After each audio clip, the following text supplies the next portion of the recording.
I got no rules, I count 'em. I got no rules, I count 'em. Bread, living down. Bread, living down. Bread, living down.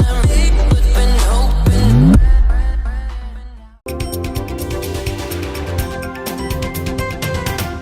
Você já conhece essa vinheta? Toda terça-feira a gente fala sobre direitos domésticos, trabalhistas e previdenciários. Nosso colunista, parceiro de toda semana, é Paulo Souto, que já está aqui comigo. Bem-vindo mais uma vez, Paulo.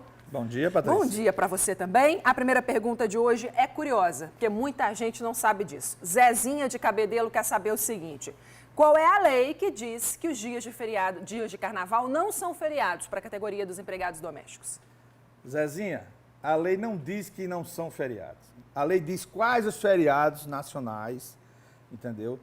Que o trabalhador brasileiro tem direito. Então, é a lei 10.606/2002.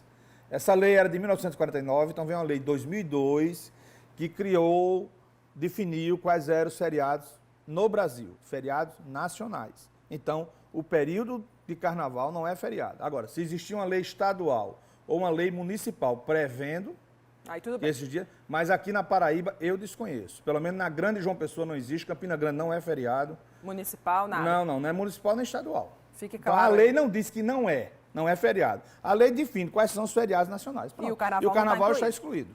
Muito bem. Pergunta agora vem da capital, é da Laurinete Rodrigues. Sou casada há 45 anos, nunca tive carteira assinada. Meu marido está aposentado há quase 20 e o valor do benefício é de pouco mais de 3 salários mínimos. No caso de falecimento, eu continuo a receber o mesmo valor da aposentadoria dele? Como que se calcula esse valor, Paulo? Patrícia, se a medida provisória que o governo editou no dia 30 de dezembro, a 664/2014, for aprovada pelo Congresso Nacional, se o marido dela falecer depois do dia 28 de fevereiro, ela não vai mais receber o salário integral, a aposentadoria integral. Se for do INSS, ela vai receber 50% mais uma cota de dependente de 10% por dependente. Por exemplo, só for ela, a pensão dela será no valor de 60% de sua aposentadoria. E pronto. Acabou-se. Wagner Guedes, recebo uma pensão por morte no Serviço Público Federal por causa do falecimento da minha companheira. Se eu me casar novamente, eu corro o risco de perder essa pensão? Não, Wagner, nem os aposentados, os beneficiários, os servidores públicos federais que recebem pensão e do INSS não perdem a pensão quando vão contrair um novo matrimônio. Agora, o que eles não podem é receber 2 pensões por morte em face de matrimônio. Aí não. Ele vai ter que fazer a opção pela melhor. Se ficar viúvo pela segunda vez, aí não ele vai recebe. ter que fazer a opção pela melhor se ele tiver direito a uma nova pensão. Agora, casou, não perde a pensão. Reinaldo Carvalho quer saber: uma pessoa que teve o CPF cancelado pela Receita Federal do Brasil pode se aposentar? Não. Sabe por quê? Porque o sistema do INSS só consegue cadastrar o segurado se ele tiver CPF. Que situação que o CPF é cancelado, Paulo? Sim, porque você não tinha que regularizar o CPF, às vezes você não declara o imposto de renda, alguma coisa a Receita Federal vai, cancela, você tem que ir lá para reativar o seu CPF. Por exemplo, uma criança beneficiada de uma pensão por morte tem que ter CPF, uma criança beneficiada de um luxo tem que ter CPF. Não teve, não tem como o INSS cadastrar. É um negócio tão simples de fazer. É uma coisa assim, baixa aí na Receita Federal do Brasil e pronto, resolve isso. Ou numa agência dos Correios. Mexe com isso não, tem que resolver isso logo. Valdemir Fraga: um funcionário público estadual pode ter uma aposentadoria pela PBPrev e outra pelo INSS? Pode, sem problema algum, são acumuláveis. Tranquilo. Aí não são para aposentadoria pública e privada, sem problema algum. Pelo menos nesse ponto ainda tem direito, né, Paulo? Vamos. Por enquanto. Abafa o caso, fala muito não. Bora para a próxima. O Elísio Eduardo Medeiros: o que deve fazer um MEI, falamos muito sobre o microempreendedor individual, para ter uma aposentadoria superior a um salário mínimo? Ele tem que pagar a diferença, porque o MEI paga 5% de INSS. Ele vai ter que pagar a diferença exatamente de 5% para 20%, ou seja, a diferença tem que ser recolhida. Ele tem que recolher 15% a mais de todo o período que ele era MEI para poder ter uma aposentadoria superior ao salário mínimo. Paulo, olha só, a gente tem acompanhado a situação de servidores públicos aqui do Estado, que tem reclamado muito de questões salariais, também de contratação em concursos. E o nosso repórter Herbert Araújo conversou com alguns deles que falaram para a gente sobre problemas como cortes de gratificação e também alguns benefícios. Perdas. É só isso que estes técnicos administrativos do governo do estado conseguem calcular. Eles foram nomeados em 2013 e dizem que de lá para cá o valor que recebem só encolheu. Recebíamos em torno, em 2013, 18% acima do salário mínimo. Passou-se 2 anos e nosso salário foi equiparado ao salário mínimo. Eles afirmam que, para quem é da saúde, ainda tem um agravante. A gratificação do SUS, que quase dobraria o salário, não é paga para todo mundo. Tem técnico administrativo recebendo essa produtividade, 3 ganharam no Tribunal de Justiça e 3 recebem, ninguém sabe por que meio.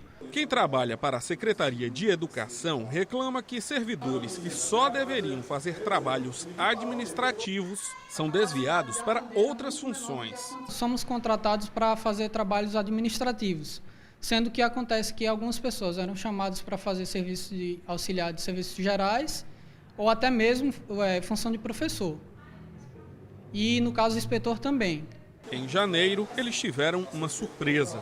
Mesmo com o aumento linear de 1%, receberam menos que nos meses anteriores. Quando fomos receber nosso contra-cheque, percebemos que havia sido cortado nosso auxílio alimentação no valor de R$ 60.